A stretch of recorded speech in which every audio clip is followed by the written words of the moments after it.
Hi hello welcome to Telugu one. నేను మీ anchor Sarath. ఇవాళ మనతో పాటు కేసీఆర్ మూవీ టీం ఉన్నారు. November 22nd థియేటర్స్లోకి వస్తున్నారనమాట.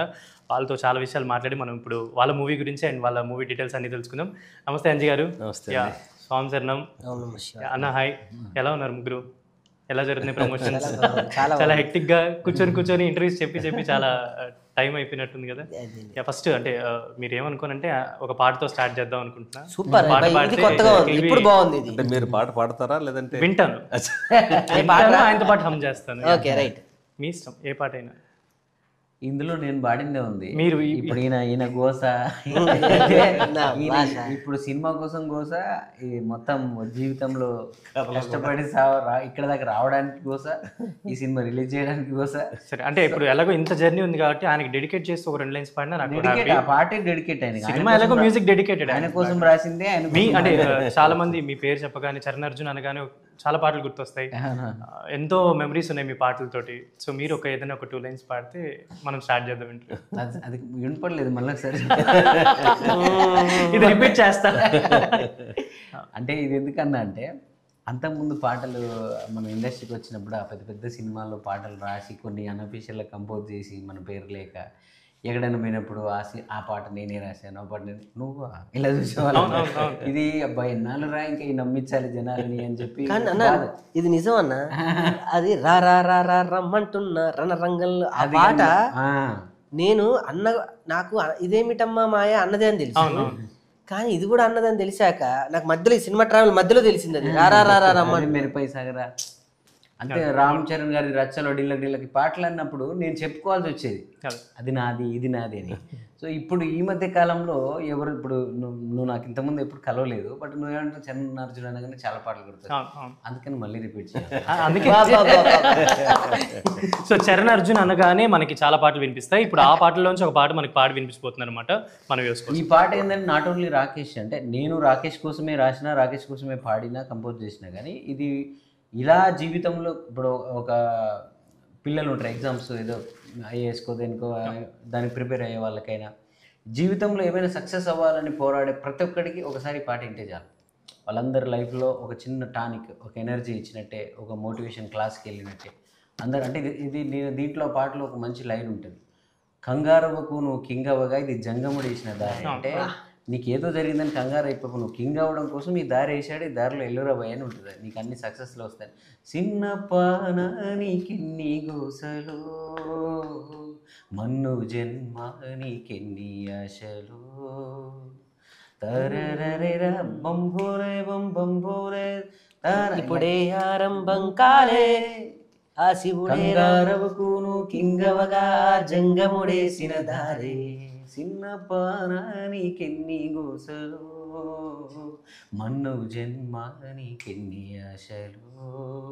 యాక్చువల్లీ జయసుదాస్ గారు ఎవరో పాడాల్సిన పాట, నా పిచ్చి ప్రేమతో నాతో అంటే మ్యూజిక్ డైరెక్టర్స్కి ఇప్పుడు ఉంది అంటే వాళ్ళు ఒక పాట పాడుకోవడం అది ఆనవాయితీ అయిపోతుంది కదా. నేను అట్లా పెట్టుకుని నా పాట ఎవరైనా పెద్దోళ్ళు పాడితే బాగుంటుందని కోరిక నాకు ఉంటుంది. నేను సింగర్నని ఇప్పుడిప్పుడే మీరందరూ గుర్తు చేస్తుంటే అనిపిస్తుంది అంతే.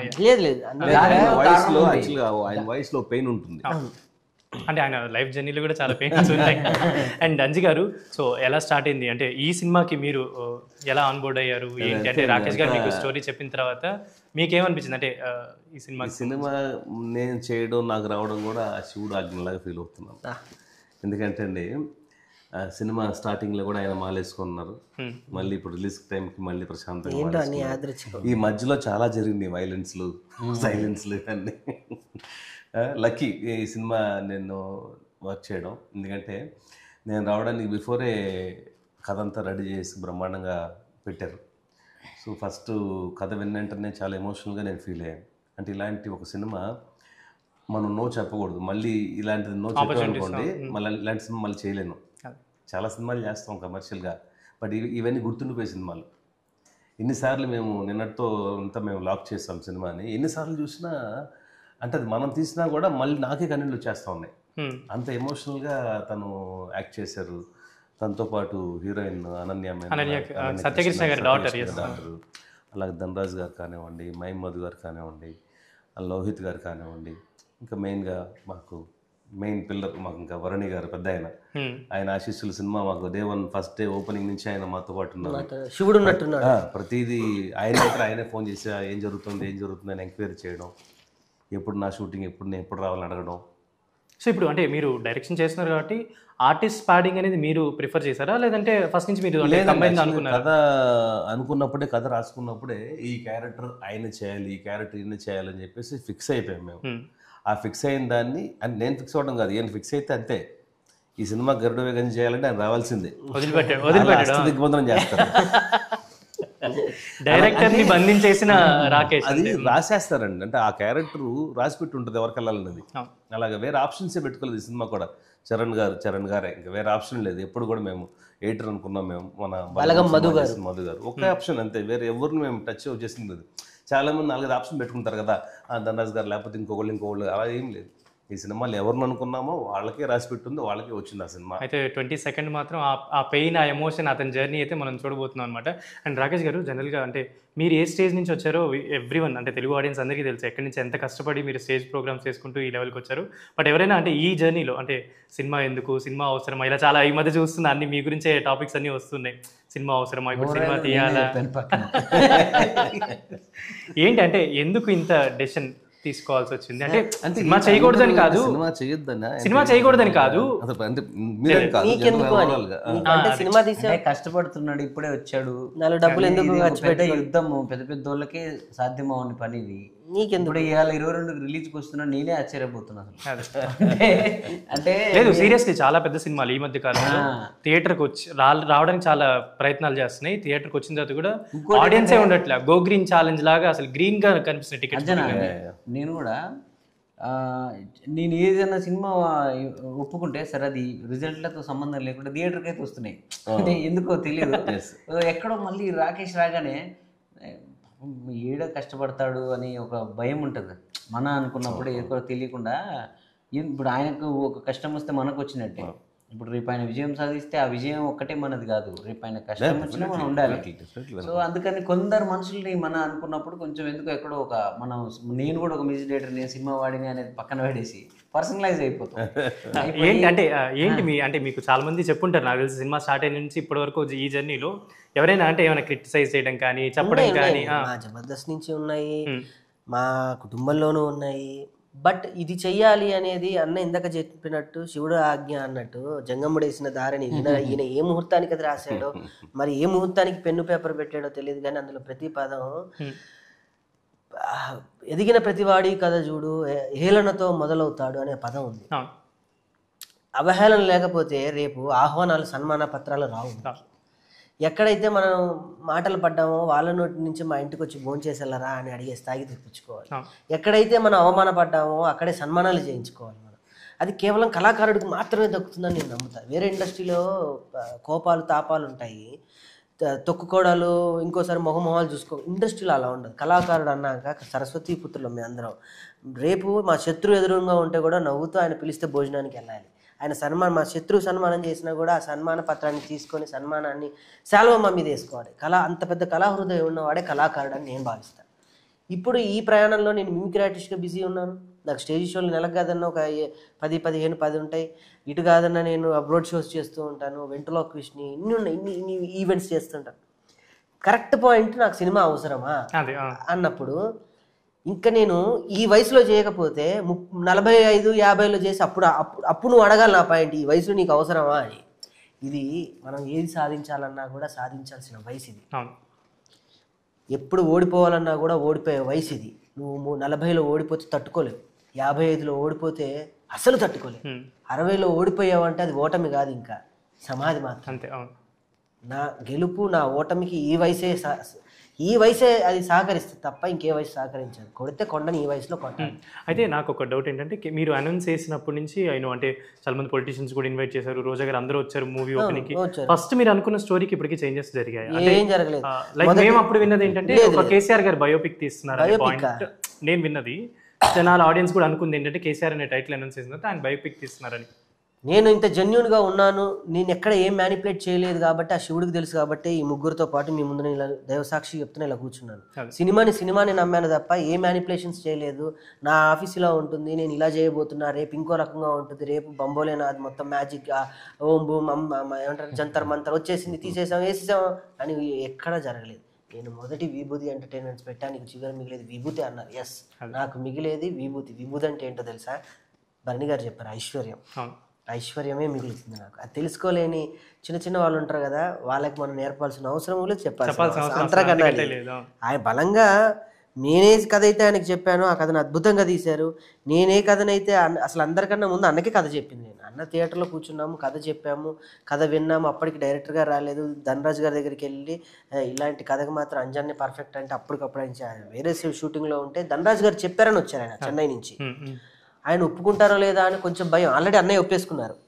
ఇప్పుడు ఆయన ఒప్పించేలా నేను ఏదో ఒకటి చేయాలి, మ్యాజిక్ చేసి అది ఇంట్లో కూర్చోబెట్టి ఆయన అన్నయ్య అదన్నయ్య ఎంత చేసినా మనం ఆయనకు తెలుసుగా వీడు నిజం చెప్తున్నాడా అబద్ధం చెప్తున్నాడా. ఇప్పుడు ఎన్నో చెప్తూ ఉంటారు అన్నయ్య అన్నట్టు, 100 చెప్తారు సినిమా ఇండస్ట్రీలోనే జరుగుతాయి స్వామి. రంగులు ఇక్కడే ఉంటాయి, రంగులు మార్చిన వాళ్ళు ఇక్కడే ఉంటారు, ఊసర వెలులు ఇక్కడే ఉంటాయి, మన చుట్టూ అన్నీ తిరుగుతూ ఉంటాయి. అలాంటి సమాజంలో మనం బతుకుతున్నప్పుడు తప్పులేదు, మీరు నన్ను అనడంలో అసలు తప్పే లేదు. అలా కూడా నన్ను చాలామంది ఎందుకు నా సొంత స్నేహితులే నన్ను అన్నారు. నా ఫోన్లు ఎత్తారు ఇప్పటికీ, ఏ డబ్బులు అడుగుతారు, రిలీజ్ వరకు నా ఫోన్ ఎత్తారు, ఏం డబ్బులు అడుగుతాడో ఏం కష్టాల్లో ఎత్తరు స్వామి. జీవితంలో మన పేరు వచ్చేంత వరకు, అదిగో పేరు వచ్చింది అనుకో, నేను అప్పుడే చెప్పాను. అదే ఇప్పుడు ఈ సినిమా నెక్స్ట్ హిట్ అయ్యి తర్వాత మీ ఫ్రెండ్స్ అరే మంచి మనవాడని చెప్పుకుంటారు. స్వామి హిట్ సమస్య నాకు వద్దు స్వామి. ప్రెస్ మీట్ లోనే చెప్పారు రేపు ఏం జరుగుద్దో శివుడు ఆజ్ఞ. నా సినిమాకి national award director Sai Rajesh గారు వచ్చారు, ఇటు పక్కన పుష్ప ఆవిడ బ్రేక్ చేసింది తెలుసా. ఇండస్ట్రీలో రూల్ ఒకటి ఉంది, పుష్పలో ఉన్న ఏ ఆర్టిస్ట్ బయట మీడియాలో కనపడకూడదు. ఆ రూల్ బ్రేక్ చేసి నా కోసం నా ఆన్సర్ తల్లి వచ్చింది. చాలా ఇంకా అయిపోయింది అక్కడ. నేను ఒక విజయం కొట్టేశాను. ఎప్పుడు లేని విధంగా ప్రసాద్ ల్యాబ్ లో 3.5 గంటలు నా కోసం కెమెరా లేదు. చాలా మంది మేము కూడా ఉన్నాం. మీరు ఉన్నారా? మీరు బాధ్యతలేనా? అందుకే నేను ఇంత కాన్ఫిడెంట్ గా అడగగలను. ఇంతమంది నా కోసం ఎదురు చూసారంటే అక్కడే రాకేష్ అనేది బలమైన ముద్రని ప్రూవ్ అయింది అందరికి. అయిపోయింది అక్కడే నేను సక్సెస్. నేను ఈ సినిమాని రేపు రాబోయేదాన్ని ఓన్లీ ఫ్లేవర్ని ఎంజాయ్ చేస్తాను, కానీ ఈ సినిమా హిట్ ఆ ఫట్టా అని నాకు సంబంధం లేదు.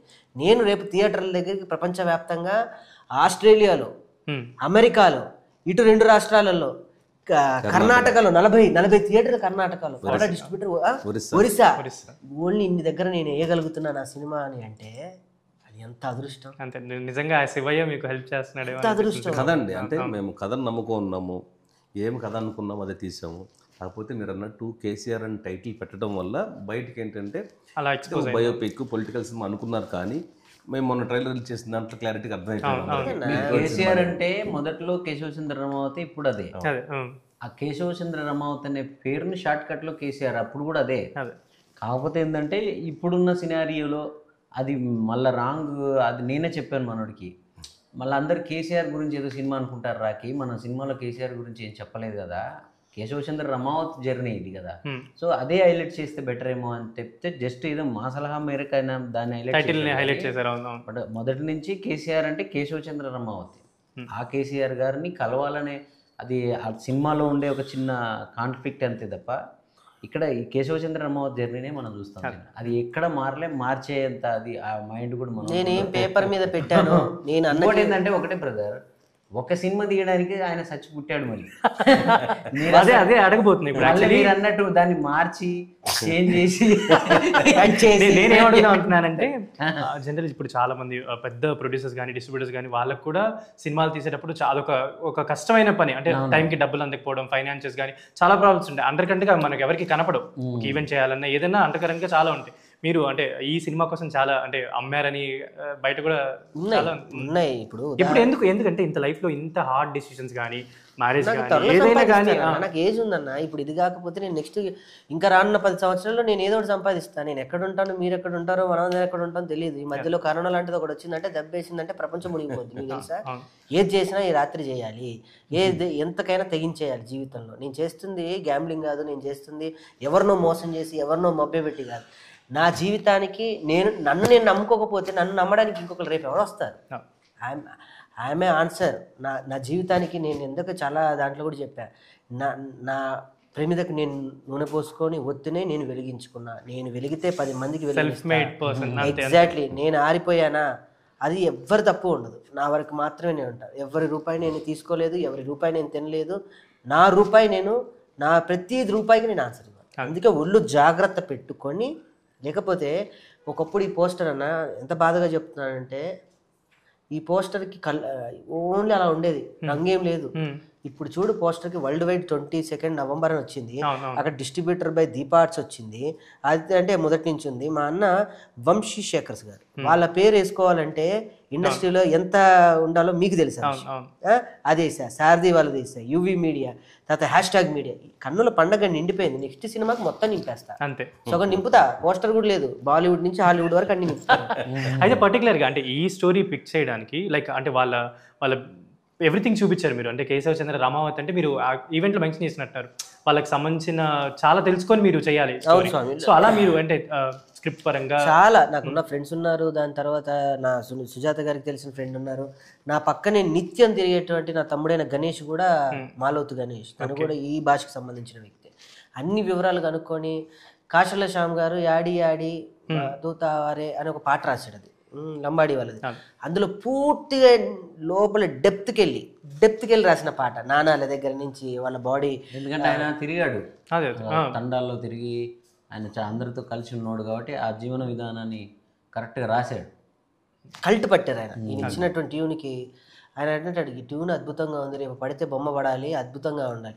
ఈ రెండు వీళ్ళిద్దరూ ఎప్పుడు భయపడని, ఏ పాటకి భయపడని రామ్ మిర్యాలని పాటకి, ఏంటి తమ్ముడి మాట, అసలు పాట ఎక్కడో ఉంది, ఏంటి ఈడ ఎట్టానే ఉంటాది, ఏం తమ్ముడు చరణన్న ఏంది అంటే, ఈయన అందరు సింగల్ భయపెట్టేశారు. మను గారు కూడా ఈయన చరణన్న దగ్గర ఉన్న గొప్ప విషయం ఏంటంటే, పాట కోసం ఎవరికైనా గుణపాఠం చెప్తాడు, పాట కోసం ఎంతవరకైనా వెళ్తాడు. పాట కోసమే ఈయన ప్రతి క్షణం మీరు ఏదన్నా ఇచ్చెళ్తే ఆ పాట కోసం తాపత్రయపడే గొప్ప వ్యక్తి. రేపు ఇంకా విమానమా, ఇంకా పుష్పక విమానమా అని మనం చెప్పలేము, కానీ అంతకన్నా గొప్ప పాటలు నా సినిమాకి ఇచ్చారు. అది గొప్పదైతే దానికి దాటిగా ఇంకా గొప్పగా ఉంది. రేపు రాబోయే సినిమాలు ఇంకా గొప్పగా ఉంటాయి. అయితే అన్న మీరు అంటే ప్రీవియస్లీ చాలా సాంగ్స్ వర్క్ చేస్తున్నారు, మీరు ఇండిపెండెంట్ సాంగ్స్ చేశారు, ఫిల్మ్స్ చాలా చేస్తున్నారు. బట్ అంటే ఈ కమర్షియల్ మీటర్ ఆస్పెక్ట్ మీకు వర్తిస్తుంది అంటే, కమర్షియల్ మూవీస్ ఇలా చాలా మంది చెప్పుకుంటారు ఇండస్ట్రీలో ఉన్నప్పుడు, ఒక మ్యూజిక్ డైరెక్టర్కి ఎంత స్పాన్ ఉంటుందో తెలియదు. అంటే I worked with music directors previously, ఒక 3-4 years 5 years ఒక స్పాన్ ఉంటుంది. కొడితే ఆ సినిమాలన్నీ ఆ టైంలో కొట్టేస్తారు, చేసుకొని వర్క్ చేసుకొని సైలెంట్గా వచ్చిన వర్క్ చేసుకుంటారు. What about you? అంటే మీరు ఎలాంటి వర్క్ మీటర్ కానీ, ఎలాంటి సినిమాలు అని కానీ అలా ఏమైనా మనసులో పెట్టుకొని చేస్తూ ఉంటారా? నేను ఒక సూపర్ మార్కెట్ అంటాను బ్రో, నా దగ్గర అన్నీ ఉంటాయి. నువ్వు వచ్చి ఒకే రకమైన రాక్ దగ్గరికి వెళ్ళి అవే వస్తువులు తీసుకొని పోతూ ఈయన దగ్గర ఏ ఉంటాయని చెప్పడం నీ మూర్ఖత్వం. అదే మేబీ అంటే నేను ఈ పాయింట్ ఎందుకు మెన్షన్ చేశానంటే, అంటే నేను వింటున్నా కాబట్టి. ఇప్పుడు నేను విమానంలో అంటే ఎమోషన్ సాంగ్ సినిమా చేశాను, అలాగే నేను చాలా ఇండిపెండెంట్ సాంగ్స్ని ఆ ఎమోషనల్గానే కనెక్ట్ చేశాను కాబట్టి, ఇండిపెండెంట్గా సినిమాయేతర సాంగ్స్ని ప్రజల్లోకి తీసుకెళ్ళాలి అంటే ఒక జోనర్ని పట్టుకోవాలి మనం. అక్కడికి వెళ్ళి మనం డ్యాన్స్లు వేస్తామంటే కుదరదు, మళ్ళీ ఒక ఫోక్ అది పడుతుంది మన మీద. సో అవి ఇటు కొడుతూ వచ్చాను. మీరు ఇదే మరి కేసీఆర్ సినిమాలో తీసుకుంటే మీకు ఒక హైదరాబాద్ రిలీజ్ అవ్వలేదు కాబట్టి మీకు తెలుస్తలేదు. ఇప్పుడు యాడి యాడి సాంగ్ పక్క కమర్షియల్ సాంగే, రామ్ మిర్యాల గారు పాడింది. తెలంగాణ ఒక ప్రబోధాత్మక కీరవాణి గారు బాహుబలి లాంటి సినిమాల్లో చేసే లాంటి పాట అది. ఆల్రెడీ మీ కింద కామెంట్స్ చూస్తేనే తెలుస్తుంది. రాబోయే హైదరాబాద్ పాట ఉంది, పక్క మోడర్నైజ్డ్ హైదరాబాద్ నగర అర్బన్ గురించి పాట. మీకు అద్దాల రేఖ ఇంత ముద్దుకున్న మాస్ పాట. అది మీరు తీసుకెళ్ళి అదే పాటని రాకేష్ పక్కన పడేసి మరి సేమ్ ఏమి మార్చాల్సిన అవసరం లేదు. జూనియర్ ఎన్టీఆర్ గారికో, పవన్ కళ్యాణ్ గారికో, మహేష్ బాబు గారికో అంతే పెట్టేయచ్చు. సో నేను 2012-13 కాలంలోనే రచ్చలో డిల్లకు డిల్లకు డిల్లకు డిల్లా డిల్లకు జయ్యక పిల్ల అలాంటి పాటలు అప్పుడే నాగార్జున గారి డాన్ సినిమాలో దడా పుట్టిస్తా నీకు దడా పుట్టిస్తా మా డానన్న పేరు చెప్పి దడా పుట్టిస్తా అలాంటి పాటలు ఉంటాయి. రా రమ్మంటున్నా రణరంగాల్లో ప్రభుదేవ గారు, లారెన్స్ గారు ఇద్దరు సౌత్ ఇండియాలో డాన్స్ వేసిన పాటకి నేను ఆ రోజుల్లో చాలా చిన్న పిల్లోని, నేను హైదరాబాద్కి వచ్చిన కొత్తలో. సో నన్ను ఒక జోనర్లోని ఎవరో నెడదామంటే వాళ్ళ శునక. ఇది నేను ఎందుకు పాయింట్ మెన్షన్ చేశానంటే, మీరు ఓన్లీ ఒక టైప్ ఆఫ్ సినిమాలే కమర్షియల్ చేయరానే మీరు వినే ఉంటారు. నేను ఏదైనా ఒక కమర్షియల్ సినిమా అడగడానికి ఆఫీస్కి వెళ్ళాను అనుకుంటారు, వాళ్ళు అంటారు నువ్వు ఈ సైబ్ చేయగలవా, నువ్వు ఎమోషనల్ కదా అంటారు. అంటారా మీ ముందు? అన్నారు కూడా. లోపల కూడా ఉంటాడు. పైకి అవకాశం అడగడం కోసమో లేకపోతే కళాకారుడిగా మనం అవన్నీ నటిస్తాం, కానీ లోపల ఒరిజినల్ కూడా ఒకడు ఉంటాడు. వాడు చాలా పగలబడి నవ్వుకుంటాడు ఆ అమాయకత్వానికి.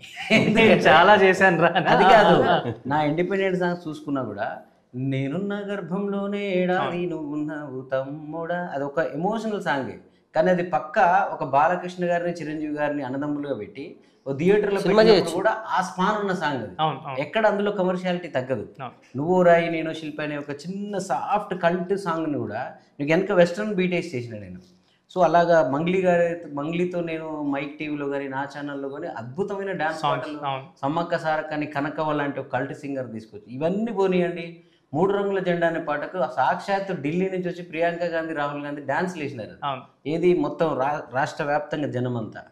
సో అంతకంటే కమర్షియాలిటీ ఏంటి నాకు అర్థం కాలేదు. 3 రంగుల జెండా పాటని ఆ లిరిక్స్ తీసేసి ఆ పాటని ఒక పెద్ద స్టార్ హీరోకి సినిమాలో పెడితే అది కమర్షియల్ అవుదా? డెఫినెట్గా ఒక సో కమర్షియల్ అంటే వీళ్ళేందంటే మనల్ని ఒక జానర్ చేయడానికి. ఇప్పుడు నేను ఫస్ట్ మ్యూజిక్ డైరెక్టర్ అవుతాను అన్నప్పుడు ఏమన్నారు, నన్ను హాయిగా పాటలు రాసుకోక నాకు మ్యూజిక్ అవసరం అన్నారు. ఈ రోజు చరణ్ అర్జున్ అంటేనే మ్యూజిక్ పాటలు ఈయన లాంటి వాళ్ళు తెలంగాణ మాస్టర్ అని పేర్లు వేసేంత స్థాయికి నేను వచ్చాను కదా. సో ఈ రోజు ఏదో ఒకటి వేయాలి కదా మన మీద, కమర్షియల్ మ్యూజిక్ డైరెక్టర్ కాదు అని అంటున్నారు. అది కూడా ఇప్పుడు అద్దాల రైక లాంటి పాటలు వచ్చాక, లేకపోతే నెక్స్ట్ పీపుల్ మీడియాలో సినిమా చేస్తున్నా, దాదాపు 23 పాటలు ఉంటాయి దాంట్లో. మొత్తం స్టేజి ఊపిన ఒక గాయని బయోపిక్ అది. ఆ పాటలన్నీ రీక్రియేట్ చేస్తున్నాను మళ్ళీ థియేటర్లోనే.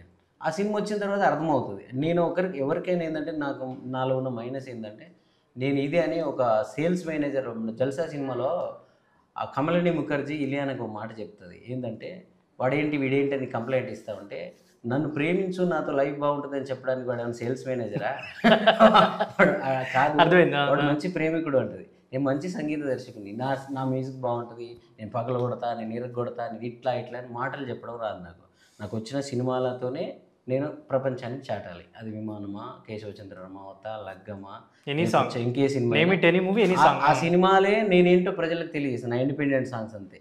అవి నాకు ఏం అవకాశాలు తీసుకొస్తే అవకాశాలకు ప్రాణం వేయడమే నేను పెట్టుకున్నాను అంతే తప్ప ఇవన్నీ మ్యానిపులేట్ చేయడము, ఈ ఇండస్ట్రీలో ఉండే ఇవన్నీ నాకు తెలియదు, నేను చెయ్యను, నాకు అవసరం లేదు.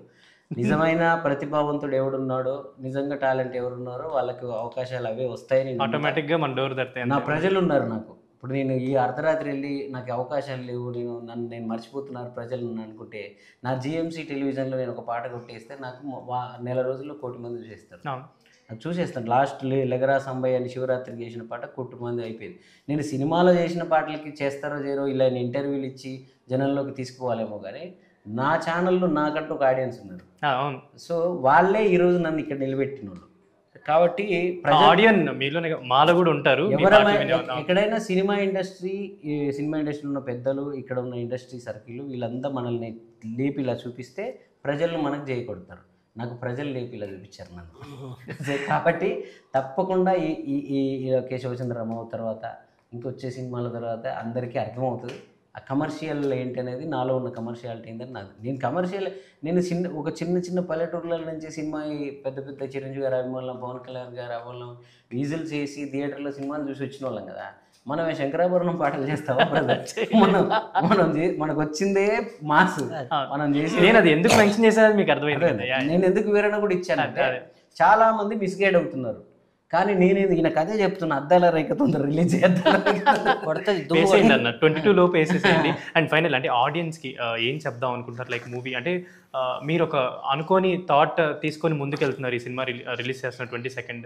సో ఆడియన్స్కి ఏం చెప్దాం? ఈ 22వ తారీఖున మీరు నన్ను జబర్దస్త్లో ఎంతగానో ఆదరించారు, నా మిమిక్రీని ఆదరించారు. రేపు ఈ సినిమా నన్ను ఒక స్థాయిలో నించోబెడుతుంది. వీళ్ళందరూ నా కోసం వచ్చారు, ఆల్రెడీ ప్రూవ్డ్. ఒక గరుడవేగ అంజి గారు కానివ్వండి, చరణార్జున్ అన్న కానివ్వండి, బలగం మధు గారు కానివ్వండి, ఇంకా రేపు రాబోయే నా దీపా ఆర్ట్స్ కానీ అందరూ నన్ను నమ్మి ఈ సినిమా కోసం వాళ్ళ టైం ఇచ్చి వచ్చారు. నేను అడిగేది ఏం లేదు, 2:12 నిమిషాలు అంతే, 2 గంటల 12 నిమిషాలు. నాకు ఇవ్వాల్సింది 2 గంటలు కూడా వద్దు, 12 నిమిషాలు ఇస్తే ఆ 2 గంటలు నేను కూర్చోబెడతాను. దయచేసి నా కోసం థియేటర్కి వస్తే మిమ్మల్ని ఏడ్పించి పంపిస్తా. మళ్ళీ గుర్తుండిపోయేలా జీవితంలో ఏదో ఒకటి చేస్తాడు వీడని నేను అనిపించకపోతే ఆ రోజు నేను చెప్తున్నాను, నేను బయటకు వచ్చి మీ అందరిని, అందుకే మీ అందరి నెంబర్ తీసుకుని మీ అందరితోనే సినిమా చూస్తాను. అంతే. మేము వెయిట్ చేస్తాం యాక్చువల్ చూడటానికి. చూడండి, ఎందుకంటే జబర్దస్త్ నుంచి కానీ మీ ప్రయత్నాలు ఫస్ట్ నుంచి చూస్తే కూడా లైక్ టాలెంట్ ఉన్న వాళ్ళు ముందుకు రావాలి, ఇంకా ఇలాంటి మంచి మంచి చెయ్యాలి అని అందరూ అనుకుంటారు కదా.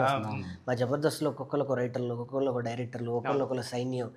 ఎందుకంటే మమ్మల్ని అలా అద్భుతంగా తీర్చిదిద్దిన వేదిక జబర్దస్త్, శ్యాంప్రసాద్ రెడ్డి గారు. అక్కడ అందరూ హీరోలే, అందరికి ఎవరు మేము పోట్లాడ ఒకరికొకరు రణరంగంలో గుద్దుకున్న వ్యక్తులే. సో కళామ్మ తల్లి ఆశీర్వాదంతో మేము ఇప్పుడు సినిమాకి ముందుకు వచ్చాం. ఆల్రెడీ ప్రూవ్ అయ్యారు కొంతమంది, సుధీర్ గారు కానివ్వండి, గెటప్ సింగ్ గారు కానివ్వండి, ఇంకా మిగతా వాళ్ళు ఉన్నారు. సో నేను థర్డ్ పర్సన్గా నేను ముందుకు వచ్చి మీ అందరిని ఒకటే ఒకటి అడుగుతున్నా, నా కోసం టైం ఇవ్వండి. ఆ టైం వృధా చేయండి. అండ్ నాకు ఒక డౌట్, సుజాత గారికి ఎంత రెమ్యునరేషన్ ఇచ్చారు సినిమాలో యాక్టర్గా సుజాత గారికి ఎంత రెమ్యునరేషన్ ఇచ్చారు? సినిమానే ఇస్తున్నాడు, సినిమానే గిఫ్ట్ వాస్తవం. నెక్స్ట్ సినిమాకి రెమ్యునరేషన్ ఇస్తాను. ఒక బ్యానర్ ఎట్టి బ్యానర్ మమ్మల్ని అందరినీ ఒక సినిమా తీసుకొచ్చి పెట్టాడు కదా. రేపు ఆమె సినిమా చేసినా కూడా మేమందరం చేయాల్సిందేగా. అంటే రెమ్యునరేషన్ ఇవ్వాలి కంపల్సరీ. ఇస్తాను, డెఫినెట్గా ఇస్తానండి. సో అంటే ప్రతి ఒక్క పర్సన్కి ప్రతి వాళ్ళ లైఫ్లో ఒక పర్సన్ ఉంటారు, సపోర్ట్ కానీ స్ట్రాంగ్ సిస్టమ్ లాగా ఉంటారు. అలా మీ లైఫ్లో సుజాత గారు అని అందరికీ తెలుసు. లైక్ అంటే ఇన్ని టఫ్ సిచ్యువేషన్స్లో కూడా చాలా హార్డ్గా మీతో పాటు నించొని తను, అంటే మొన్న మాట్లాడుతున్నప్పుడు స్టేజ్ మీద కానీ ఎమోషనల్ అయిపోయి మీ స్టేజ్ మీదకి తీసుకొని వచ్చినప్పుడు కానీ ఈ థింగ్స్ అన్ని అంటే ఎలా అనిపిస్తుంది, ఎలా మేనేజ్ చేస్తారు? తనకి పాపం నా స్టేజ్ నేనేమైపోతానని ఒక నమ్మకం తప్ప మీ అందరి ప్రేమ ఉంది. నన్ను నమ్మిన వాళ్ళని నేను ఎప్పుడు ఒమ్ము చేయను. డెఫినెట్గా మీ అందరు నాకు ఇచ్చిన టైం నేను రెస్పెక్ట్ చేస్తాను. డెఫినెట్గా ఈ సినిమాకి ఒక చక్కటి రిజల్ట్ తీసుకొస్తా. అన్ని ఛానల్స్లో అదే చెప్తున్నా. డెఫినెట్గా దీనికి నేను అవార్డు తీసుకొస్తున్నా. డిసెంబర్ 6 జనవరి లోపల దీనికి అవార్డు బొమ్మ ఇవ్వకపోతే చూడి మనందరూ అవార్డుతో థియేటర్లో చూసిన ప్రతి వాళ్ళు కూడా ఎమోషనల్ కనెక్టే బయటకు వస్తారు. ఎవరు నిరాశపడరు, అందరూ బాధతో బయటకు వస్తారు. బట్ చూడండి వాళ్ళందరూ చెప్తారు ఈ సినిమా చూడండి అని చెప్పేసి. ఆ టాక్ కోసం వెయిట్ చేస్తున్నాం. ఎప్పుడు ఇలాంటి సినిమాలకి మౌత్ టాక్ చాలా ఇంపార్టెంట్. నేను ఎంత పబ్లిసిటీ చేసినా ఏముండదు sir. First day morning show ఎవరైతే చూస్తారో వాళ్ళు బయటికి వెళ్ళి చెప్పాలి మన సినిమా గురించి. ఈ సినిమాకి ఆ నమ్మకం మాకుంది, బయటికి చాలా పాజిటివ్ టాక్ వెళ్తుంది. సో డెఫినెట్లీ మీరు 22nd రోజున ఒక మంచి రెస్పాన్స్ థియేటర్స్ నుంచి, ప్రేక్షకుల నుంచి ఎక్స్పెక్ట్ చేస్తున్నారని నాకైతే అర్థమైపోతుంది. అండ్ అంటే పర్టికులర్గా ఈ మూవీ పరంగా చూసుకుంటే లైక్ ప్రతి ఒక్కరు చాలా సినిమాలు చేస్తూ ఉంటారు. మీకు అంటే ఈ మూవీ అనేది ఎంతవరకు మీకు ఒక లైఫ్లో ఒక మైల్ స్టోన్స్ ఉంటాయి, అలా మీకు కేసీఆర్ అనేది ఎంత రిమెంబరెన్స్ చెప్పారు కదా.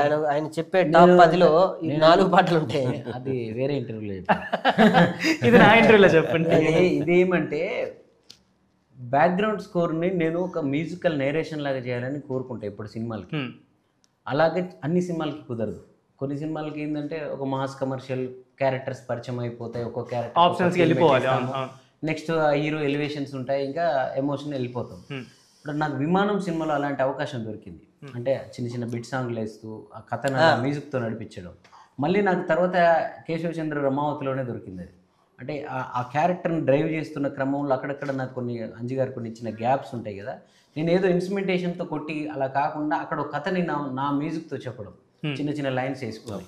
సో అలాగే 4 సాంగ్స్ 4 ఆనిముత్యాలు, ఏదో సినిమా కోసం వచ్చిన పాటలు కాకుండా కాలాతీతమైన పాటలు ఎప్పటికీ ఉండిపోయి.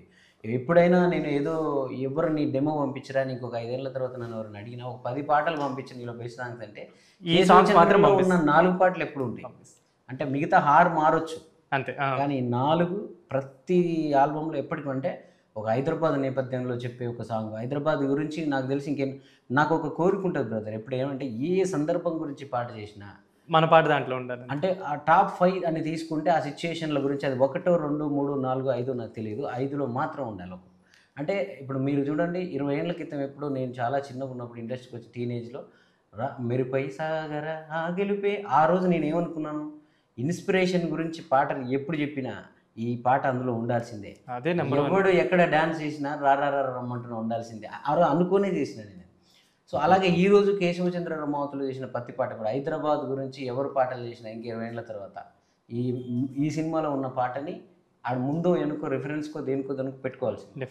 అలాగే బంజారా నేపథ్యంలో పాట చేస్తే యాడి పెట్టుకోవాల్సిందే. తెలంగాణ వైభవాన్ని చెప్పాలి అంటే గోరటెంకన్న గారు రాసిన ఈ తెలంగాణ తేజం పాట చెప్పాల్సింది.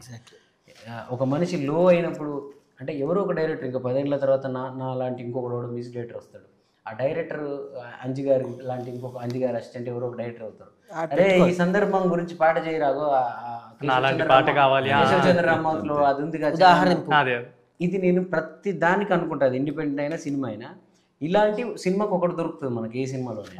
ఆ రెగ్యులర్గా సినిమాలో కమర్షియల్ పాటలు ఉంటే ఒక సాంగ్ ఏదో మనకు అలాంటిది దొరుకుతుంది, దీంట్లో 4 దొరికాయి. అండ్ 22nd ఆడియన్స్ అందరూ మీ సినిమా చూసి మీకు చాలా మంచి రెస్పాన్స్ ఇవ్వాలని కోరుకుంటున్నాను. థ్యాంక్ యూ సో మచ్ అన్న. I think I covered everything. Thank you. Thank you. This is Sharath signing off from Telugu.